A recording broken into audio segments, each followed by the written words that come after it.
Hello, welcome to our channel, welcome to Amy's channel. आज मैं reading कर रही हूँ लव लेटर। लव लेटर के लिए मुझे इतने मैसेजेस हैं, लेकिन प्लीज़ अंडरस्टैंड करिएगा कि लव लेटर एकदम मैं इसलिए नहीं कर सकती हूँ।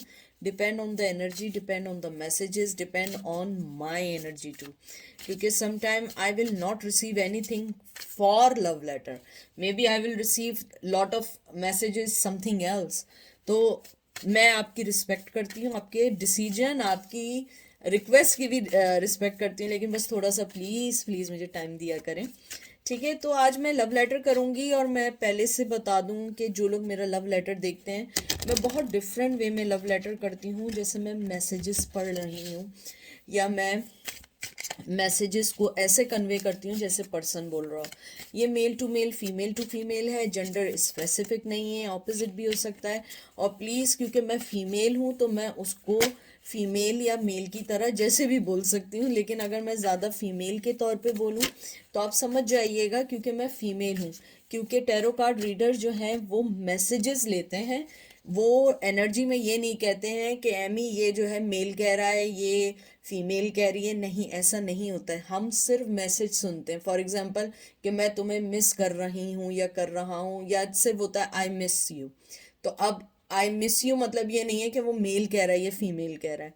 तो ये इस तरीके से होता है। तो देखते हैं, मैं सिर्फ मरमिड टैरो कार्ड यूज़ कर रही हूँ लीज़ा रॉबर्टसन का। और आप लोगों को पता है मैं लव लेटर में कोई भी एंजल के मैसेज नहीं लेती हूँ, कोई चीज़ नहीं लेती हूँ। मैं सिर्फ और सिर्फ कार्ड्स को रीड करती हूँ और मैसेज कन्वे करती हूँ। ठीक है, डीप ब्रेथ लें और मुझे सिर्फ 1 सेकंड दें ताकि मैं कार्डों को शफल के दौरान मैसेजेस ले सकूँ। मैंने जैसे ही कार्ड पकड़े, मुझे सबसे पहली जो चीज़ आई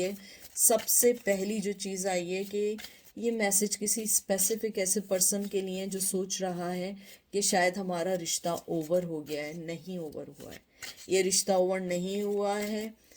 अगर तुम समझ रही हो या समझ रहे हो कि ये रिश्ता ओवर हो चुका है, नहीं, ये रिश्ता ओवर नहीं हुआ है, क्योंकि मैं इतनी आसानी से ये रिश्ता ओवर नहीं होने दे सकता। क्योंकि तुम मेरी ज़िंदगी में एक ऊपर वाले की तरफ से एंजल बन के आई हो। भगवान ने मुझे तुम्हें जो भेजा है, वो मुझे इसलिए भेजा है कि तुम मेरी ज़िंदगी को समझ सको, और तुमने समझा है। लेकिन मैंने हमेशा तुम्हें एक ऐसे ऐसे चीज़ में डाला है, ऐसी चीज़ों में, इम्तहानों में डाला है कि तुम्हें जाना पड़ा, या मैंने तुम्हें लेट देम गो कर दिया।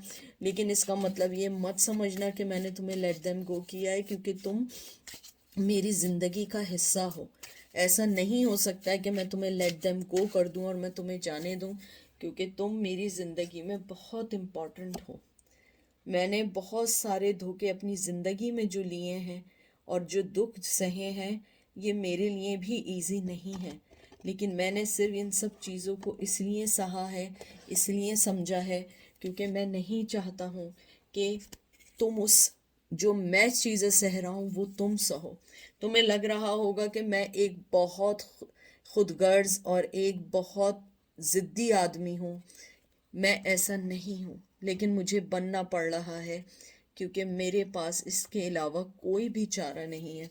ऊपर वाले ने हम दोनों के दरमियान मोहब्बत दी, हमें रिश्ता दिया, हमें सब कुछ दिया, लेकिन उसके बावजूद मेरे पास अभी भी तुम्हें देने के लिए कुछ नहीं है। लेकिन जब ऊपर वाले ने हम दोनों को एक साथ एक रिश्ते में बांधा, उसके साथ बहुत सारी कठिनाइयाँ दी, बहुत सारी मुश्किलात दी, बहुत सारी चीज़ें ऐसी दी जिनको मैं चाह कर भी नहीं हटा सकता। हम दोनों के दरमियान कभी ट्रेडिशन, कभी हमारे दरमियान लोग, कभी हमारे दरमियान थर्ड पार्टी, कभी मेरी अनोइंगनेस, कभी मेरा स्टबर्ननेस, क्योंकि मैं हमेशा से एक ऐसे पर्सन की तरह रहा हूँ जो सिर्फ अपनी ही चीज़ों को सोच के उन्हीं चीज़ों में रहना चाहता था, या वो उन्हीं चीज़ों में अपनी ज़िंदगी गुजारना चाहता था। लेकिन यकीन करो कि मैं आज भी तुम्हारे बारे में ही सोचता हूँ। ये मत समझना ये रिश्ता मैंने ओवर कर दिया है, ये रिश्ता कभी भी ओवर नहीं हो सकता है, क्योंकि जो पर्सन मेरी ज़िंदगी में इतना इम्पोर्टेंट रहा है, जो मेरी ज़िंदगी को संभालता रहा है, मैं कैसे ओवर कर सकता हूँ। मुझे लगता है कि मैंने तुम्हारे साथ बुरा किया है। कुछ लोगों के लिए मुझे बहुत स्पेसिफिकली मैसेज आया है कि मैंने तुम्हें बच्चों के साथ छोड़ दिया, मैंने तुम्हें अपनी शादीशुदा ज़िंदगी से निकाल के तुम्हें ऐसे ही छोड़ के चला गया, लेकिन ये सिर्फ और सिर्फ शायद इम्तहान था। और शायद मैं इम्तहान का नाम ले रहा हूँ, ये इम्तहान नहीं था, मेरी सेल्फिशनेस थी। मैं एक सेल्फिश आदमी था, लेकिन तुम वो क्वीन थी। तुमने कभी भी मुझे इस बात का एहसास होने नहीं दिया कि मैं गलत हूँ। हमेशा इस बात का एहसास दिलाया कि जो तुम फैसला कर रहे हो मैं तुम्हारे साथ हूँ, जो तुम फैसला करना चाह रहे हो मैं उसके साथ हूँ। लेकिन तुमने कभी भी ये एहसास नहीं दिलाया कि मैं गलत हूँ, और मैं कितना गलत था, कितना गलत था। मैं तुम्हें कैसे अकेला ऐसे छोड़ के चला गया, और तुम मुझे इतनी मोहब्बत ऑफ़र कर रही थी, और तुम मुझे और बहुत कुछ देना चाहती थी, लेकिन मैं उन सब चीज़ों को इसलिए लेना नहीं चाहता था क्योंकि मैं चाहता था कि मैं अपनी ज़िंदगी में और आगे बढ़ूं, लेकिन बग़ैर तुम्हारे। लेकिन मैं सेल्फिश हूँ, हाँ मैं सेल्फिश हूँ, और मैंने वाकई बहुत सारे सेल्फिशनेस वाले फ़ैसले किए हैं। लेकिन तुम इस बात को भी जहन में रखना कि मैं इतना खुदगर्ज जो बना हूँ, शायद मुझे नहीं मालूम मैं क्यों बनाऊं।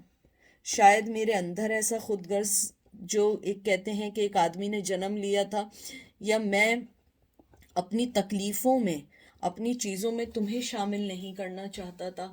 मैं नहीं चाहता था कि तुम कभी भी उन सब चीज़ों को फ़ील करो, उन सब चीज़ों को फ़ील करो जो मैं फ़ील कर रहा हूँ। लेकिन ये सारी बातें सब बनावटी हैं। मुझे पता है तुम यही सोच रही होगी कि ये सारी चीज़ें बनावटी हैं और मैं तुम्हें छोड़ के चला गया। अ, मुझे मालूम है कि मैं सही नहीं हूँ, मैं नहीं कहता कि मैं सही हूँ, लेकिन मैं सिर्फ ये कहना चाहता हूँ कि तुम्हारे साथ मैंने हमेशा अपने आप को एक मैजिकल रूप में देखा है। मैंने हमेशा तुम्हें ये सोचा है कि जब भी तुम मेरे साथ रही हो कि मेरी ज़िंदगी बड़ी अच्छी हो जाती है, बड़ी खूबसूरत हो जाती है, और तुम्हारे बगैर मेरी ज़िंदगी एक हैंगमैन की तरह है जो हर चीज़ सरेंडर कर देता है, जो किसी चीज़ में आगे नहीं बढ़ना चाहता है, जो किसी चीज़ को सॉल्व नहीं करना चाहता। और तुम वो पर्सन थी जो हर चीज़ को समझना, हर चीज़ को लेके चलना चाहती थी, और तुमने मेरी बहुत सारी कमियों को पूरा किया, तुमने मेरी कमियों को सही किया, मेरे फाइनेंस को सही किया। और तुमने मुझे बहुत बहुत ज़्यादा खुशी इस बात की है कि तुमने हमेशा हमेशा हमेशा मेरे जिंदगी को डिग्निटी के साथ चलाया। तुमने कभी भी मुझे ये एहसास नहीं दिलाया कि मैं एक नाअहल और एक खुदगर्ज आदमी हूँ। हमेशा तुमने ये एहसास दिलाया कि तुम जो फैसला करोगे मैं तुम्हारी स्ट्रेंथ बनी रहूँगी, मैं तुम्हारे साथ रहूँगी। और मैं हमेशा अपने आप को एक अलोन आदमी की तरह, एक एम्परर की तरह सिर्फ अपने आप को इम्पोर्टेंस दे रहा था, सिर्फ अपने आप पे फोकस, अपने आप पे कंसंट्रेशन, अपनी ज़िंदगी आगे बढ़ा रहा था, अपनी रिस्पॉन्सिबिलिटी से भाग रहा था, क्योंकि मैं कोई और रिस्पॉन्सिबिलिटी लेना ही नहीं चाहता था। लेकिन अब मुझे फील हो रहा है कि मैंने गलत किया, और मैं ये रिश्ता चाहत कर भी ओवर नहीं कर पा रहा हूँ। मुझे लगता है कि ये दो सिचुएशन जो हमारे दरमियान आई हैं, या थर्ड पार्टी जो हमारे दरमियान आई है, मुझे तुम फील कर रही होगी कि मैं बहुत खुश हूँ, मैं बहुत अच्छी ज़िंदगी में हूँ। नहीं, ऐसा नहीं है। मैं वहाँ रहकर भी वो खुशी हासिल नहीं कर पा रहा हूँ जो मैं तुम्हारे साथ गम में भी रह के हासिल कर लेता था। मैं तो कभी कभी ये सोचता हूँ कि जब मैं तुम्हारे साथ उदास होता था और गम होता था, मैं तब भी बहुत खुश होता था। क्यों ऐसा होता था? हालांकि मेरी ज़िंदगी उस टाइम बड़ी चीज़ों से गुजर रही थी, लेकिन मेरी ज़िंदगी बैलेंस थी। मेरी ज़िंदगी में हर चीज़ बड़ी स्मूथली चल रही थी। हाँ, फाइनेंस की कमी थी, बहुत सारी चीज़ों की कमी थी, लेकिन जो मोहब्बत तुम देती थी, जो एक एक कहते हैं ना कि जो एक आपके घर का पर्सन, आपकी बीवी या आपका हस्बैंड आपको देता है, आप तुम मुझे वो मोहब्बत दे रही थी लेकिन मैं इतना स्टूपिड था कि मैं दूसरी चीज़ों की तरफ, दूसरी औरतों की तरफ भाग रहा था। और मुझे लग रहा था कि मुझे दूसरे पर्सन जो है वो फिजिकली, इमोशनली, मेंटली मुझे खुश कर रहे हैं, और तुम मुझे जो है दुखों में डाल रही हो। तुम्हारे पास आओ, मुझे फील होता था कि शायद मैं दुख की तरफ आ रहा हूँ, मैं अपने बर्डन्स की तरफ आ रहा हूँ। लेकिन अब मैंने फील किया वो बर्डन्स नहीं थे, वो ही मोहब्बत थी। हालांकि मैं तुमसे अलग हो गया हूँ, मेरी हर चीज़ मेरे पास है, लेकिन वो मुझे खुशी क्यों नहीं मिल पा रही है, मुझे वो आंसर्स नहीं मिलते हैं कि तुम्हारे पास जो मैं रह के हर गम में भी खुश था, मुझे आज हर खुशी भी मिली है, मैं हैप्पी नहीं हूँ। शायद ये मेरा कर्मा है, शायद ये वही तुम्हारे आंसू हैं जो मुझे आगे बढ़ा तो रहे हैं, लेकिन मैं खुश नहीं हूँ। मैं वो दर्द फील करता हूँ जो तुमने दर्द फील किए हैं। मुझे मालूम है तुम्हें मेरी बातों पे यकीन नहीं आएगा, काश तुम मेरा लव लेटर सुन लो, काश तुम मेरा ये मैसेज सुन लो कि मैं तुम्हें छोड़ नहीं सकता। ये दिखने को है दुनिया के लिए मैंने छोड़ दिया, लेकिन मैं तुम्हें अपने दिमाग से, अपने इमोशन से, अपनी फीलिंग से मैं तुम्हें नहीं छोड़ सकता हूँ। मैं तुम्हें नेटवर्क पे चेक करता रहता हूँ, तुम्हारी आईडीज चेक करता रहता हूँ, तुम्हारे हर मूवमेंट पे नज़र रखता हूँ, और मुझे लगता है कि शायद तुम मुझसे ज़्यादा हैप्पी हो, क्योंकि तुमने अपनी ज़िंदगी का चार्ज ले लिया है। तुमने अपनी ज़िंदगी में बहुत सारी चीज़ों को समझ के बहुत आगे निकल गई हो। और शायद यही सही है, क्योंकि तुम किसके लिए वेट करोगी? क्योंकि मैंने तो तुम्हें कभी वेट करने का कहा ही नहीं है। तो तुम वेट किसके लिए करोगी? तुम किसके लिए अपनी ज़िंदगी को होल्ड करोगी? मुझे लगता है कि तुम कंटिन्यू अपने आइडियाज़, अपनी ज़िंदगी, अपनी ख्वाहिशात, अपने कमिटमेंट, अपनी हर चीज़ की तरफ बहुत तेज़ी से आगे बढ़ रही हो। तुम अपने हर लाइफ को, हर चीज़ को बहुत तेज़ी से समझ रही हो, और बहुत स्पीड में आगे निकल गई हो। और मुझे लगता है तुम एक ऐसी ठंडी पर्सन, एक ठंडा पर्सन हो चुके हो जिसको अब मेरे होने ना होने से फ़र्क नहीं पड़ता। लेकिन मेरा दिल आज भी कहता है कि तुम आज भी मेरा इंतज़ार कर रही हो, तुम आज भी मेरे बारे में सोच रही हो या सोच रहे हो। ऐसा नहीं हो सकता है कि तुम मेरे बारे में ना सोचो, क्योंकि तुमने तो हमेशा अनकंडीशनल लव किया है, और अनकंडीशनल लव में कोई किसी को कैसे छोड़ सकता है। मुझे ये भी लगता है कि तुम अपनी ज़िंदगी में जो आगे बढ़ रही हो, तुम्हें कोई ज़रूर मोहब्बत करने वाला मिलेगा। और मुझे पता नहीं क्यों लगता है कि शायद तुम्हारी लाइफ में कोई और पर्सन आ गया है, और वो तुम्हें वो सब मोहब्बत दे रहा है जो मैं तुम्हें नहीं दे पाया हूँ। बहुत बहुत दिल दुखता है, बहुत दिल दुखता है कि तुम किसी और की ना हो जाओ। लेकिन मैंने तुम्हें ना इंतज़ार करने का कहा, ना मैंने तुमसे कोई वादा किया, क्योंकि जब मेरी लाइफ में कोई आया था मैं तुम्हें बगैर सोचे समझे छोड़ के चला गया। इवन मैंने किसी और को अपनी ज़िंदगी में एंट्री दे दी, किसी और से शादी कर ली, तुम्हें सोचे बगैर। तो जाहिर सी बात है कि तुम भी ऐसे ही सोचोगी। लेकिन मैं तुम्हें आज भी एक बात कहना चाहता हूँ कि तुम मुझसे अलग नहीं हो, तुम आज भी मेरी ज़िंदगी में हो, तुम आज भी मेरी ज़िंदगी का हिस्सा हो, तुम आज भी मेरी ज़िंदगी में वही मायने रखती हो जो पहले रखती थी, शायद उससे बहुत ज़्यादा, क्योंकि तुम हमेशा मेरी इमोशंस को फुलफ़िल करती हो, तुम हमेशा मेरी ज़िंदगी को फुलफ़िल करती हो। तुम मुझे जो ऑफ़र देती हो, जो मोहब्बत देती हो, मुझे कोई पर्सन नहीं दे सकता, कोई भी नहीं दे सकता है।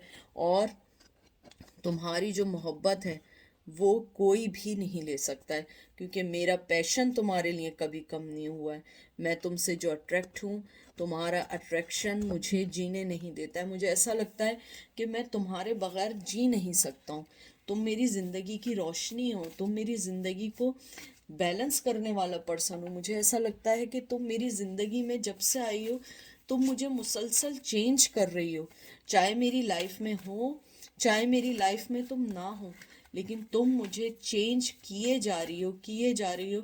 और ये फोर्सली नहीं है, ये ऑटोमेटिकली है, क्योंकि जब मैं तुम्हारे बारे में सोचता हूँ कि तुम क्या कहती थी, तुम कैसा सोचती थी, है तुम कैसे फैसले लेती थी, मुझे सब ऐसा लगता है जैसे तुम मेरे साथ हो, और तुम मेरी चीज़ों को समझ रही हो, मेरी चीज़ों के फैसले को समझ रही हो। और मैं आज भी तुमसे यही कहना चाहता हूँ कि तुम्हारी मोहब्बत मेरे लिए हमेशा से एक गिफ्ट रही है, तुम्हारी मोहब्बत हमेशा से मेरे लिए एक बहुत बहुत रोशनी की तरह आई है, लेकिन मैं आगे नहीं बढ़ सकता हूँ। हालांकि मैं ये रोशनी दूर से देख रहा हूँ, लेकिन मैं आगे नहीं बढ़ सकता हूँ, क्योंकि मेरे पैर बंधे हुए हैं मेरी जिम्मेदारियों से, लोगों से। और तुम्हें मैं दूर से देख रहा हूँ कि तुम कितना खुश हो, तुम क्वीन बन चुकी हो, तुमने अपनी ज़िंदगी में बहुत से अच्छे फैसले करने शुरू कर दिए, तुम अपनी ज़िंदगी में आगे बढ़ रही हो, तुम अपनी ज़िंदगी के फैसले बहुत अच्छे कर रहे हो। और मैं एक स्टूपिड की तरह एक हर्मिट मोड में दूर से वो रोशनी को फील कर रहा हूँ। काश तुम मेरा लव लेटर देख लो, काश तुम्हें ये मेरा मैसेज मिल जाए, काश तुम समझ जाओ ये मैसेज तुम्हारे लिए ही है। लेकिन मैं ये बातें तुमसे नहीं कह सकता हूँ, क्योंकि आज फिर मेरी अना मेरे सामने है, क्योंकि मैं एक वो एम्परर हूँ जो बातें सोच सकता है, कह नहीं सकता। मैं एक वो हैंगमैन हूँ जो अपनी ज़िंदगी में आगे बढ़ रहा है, लेकिन उसके पास कोई प्लान नहीं है। उसके पास सिर्फ ये प्लान है कि मैं तुम्हें जाने नहीं दे सकता हूँ। हालांकि तुम मूव ऑन हो चुकी हो किसी और के साथ, या बगैर किसी और के तुम अपनी ज़िंदगी में बहुत स्पीड से आगे बढ़ रही हो। और मैं वहीं का वहीं खड़ा सोच रहा हूँ कि मैं कैसे तुम्हारे साथ अपनी ज़िंदगी का न्यू आगाज़ करूँ, न्यू इब्तिदा करूँ, न्यू स्टार्ट करूँ, क्योंकि तुम बगैर किसी रुके तुम सिर्फ चल रही हो। और मेरी ज़िंदगी बस ऐसी हो गई है जैसे मैं कुछ नहीं कर सकता हूँ, मैं किसी के बारे में नहीं सोच सकता हूँ, क्योंकि मेरी लाइफ में ऑलरेडी कोई और है। लेकिन तुम मेरी ज़िंदगी में हमेशा वो इम्पोर्टेंट पर्सन रहोगी जो हमेशा मुझे कुछ सिखाती रही है, मेरे साथ होकर भी और नहीं साथ होकर भी। मेरी मोहब्बत में कोई कमी नहीं आई है, बल्कि ज़्यादा हो गई है। हाँ, लेकिन ये बातें मैं तुम्हें नहीं कह सकता, नहीं आ सकता। इसीलिए मैंने लव लेटर का सेलेक्ट किया है कि तुम मेरी मैसेज सुनो। मैं तुम्हें ये मोहब्बत ऑफ़र देना चाहता हूँ, लेकिन मैं आ नहीं सकता। मेरे पास तुम्हारे लिए ऑफ़र है मोहब्बत की, इमोशंस की, हर चीज़ की ऑफ़र है। लेकिन इस टाइम मैं उन सब चीज़ों से नहीं लड़ सकता, क्योंकि मैं अपनी ज़िंदगी के बहुत सारी चीज़ों में थक गया हूँ। मैं थक चुका हूँ अपने गलत फ़ैसलों से, अपने गलत डिसीजन से, और गलत गलत लोगों से। और जो मेरी ज़िंदगी का सबसे इम्पोर्टेंट हिस्सा था, सबसे इम्पोर्टेंट पर्सन था, मैंने उसको अपनी ज़िंदगी से जाने दिया। और मैं बंध गया हूँ सिर्फ़ और सिर्फ लोगों के साथ। मैं आगे नहीं बढ़ सकता, मैं आगे नहीं आ सकता हूँ। मुझे ये भी लगता है कि तुम शायद मुझे कभी माफ़ ना करो, लेकिन मुझे माफ़ कर देना, क्योंकि मैं कभी भी कभी भी तुम्हारे पास आके ये सारी बातें नहीं कह सकता हूँ कि मैं तुम्हें कितना कितना मिस करता हूँ, और तुम मेरी लाइफ में कितनी इम्पोर्टेंट हो। काश तुम मेरी ये चीज़ें सुन के और मुझे माफ़ करने की कोशिश करो। माफ़ ना भी करना, लेकिन ये मैसेज ज़रूर सुनना कि तुम कभी भी मुझसे अलग नहीं हो सकती, ये रिश्ता कभी ओवर नहीं हो सकता है। I really really miss you in my life.